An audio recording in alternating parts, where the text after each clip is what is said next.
can turn back now or learn the stuff they don't want you to know. Evil is a byproduct, a component of creation. In a world evolving into ever higher forms, hatred, violence, aggression, and war are part of the evolutionary plan. But where do they fit? Why do they exist? What possible positive service could they provide? These are some of the questions behind the Lucifer Principle, which is, by the way, our candidate for Best Book, Worst Title. This is a category that we made an award for because that's how much we like this book and don't like the title.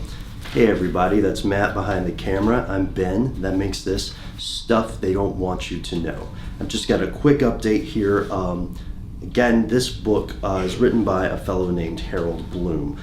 He's quite erudite, and I think that he makes a number of great points.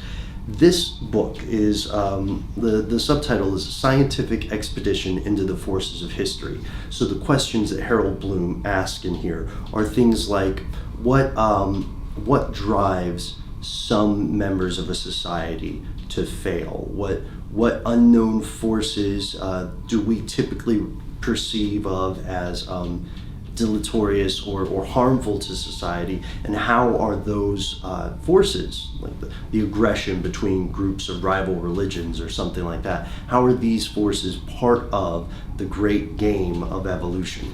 So there are 5 points upon which this book is organized. I'm going to tell you enough just to maybe get your interest, but not to spoil everything, because there's some pretty cool stuff in here. Pretty upsetting, but pretty cool. So concept number 1, the principle of self-organizing systems, replicators. So these are the ideas of the great assembly line factories. You could compare it to a car factory that builds cars and then builds other cars that build cars. The best example for us, I'll just read from him. The natural assembly units, jeans are one good example, crank out their goods so cheaply that the end results are appallingly expendable. Among those expendable products are you and me. So that's human individuals as just largely expendable byproducts of this great genetic replicating machine. And bad news, Matt, adult males are by far the most expendable. I could have told you that. Okay, so concept number 2, the superorganism. So this argument is that we're not rugged individuals. Instead, we're disposable parts of a much larger collective being, that being the human species. Concept number 3, the meme, self-replicating cluster of ideas.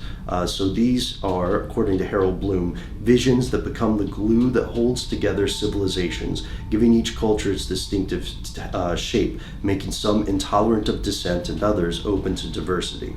Concept number 4, the neural net or the group mind. We have some cool stuff about that coming up. And concept number 5, the pecking order, of course, the alpha to the omegas. It's something, this hierarchy kind of exists even down to insects, all the way up to modern man. So with these 5 simple ideas, Harold Bloom is building this argument, again, that there is a reason and an evolutionary or biological logic behind what we see as acts of wanton destruction and atrocity. And of course, he, I guess, decided to call this the Lucifer Principle because Lucifer is by far one of the most popular villains in human stories. There is a nice little touch of optimism here at the end, or a little bit of light at the tunnel, where he talks about the unique ability of the common man or woman to imagine a world that does not yet exist. And he kind of leaves that note. He doesn't delve into it too much, but he leaves it as the silver lining on the dark gray cloud of intrinsic human evil. I think this is a great book to read, and if you are interested in learning more about large-scale sociological events or biology or heck, any number of disciplines, this book is all over the place. I don't completely agree with everything Harold Bloom says, and I don't think you should either, just so you know. But if you would like to learn more about what makes people, especially people in groups, behave the way that they do. For instance, why do some religions technically espouse peace, but in practice allow horrible, horrible acts of destruction, or why bullies exist on schoolyards? You're going to learn more about it in this book. Well, that's it. We have a crazy day today, so we're gonna jump in and do some more stuff that we can hopefully tell you about in later meetings.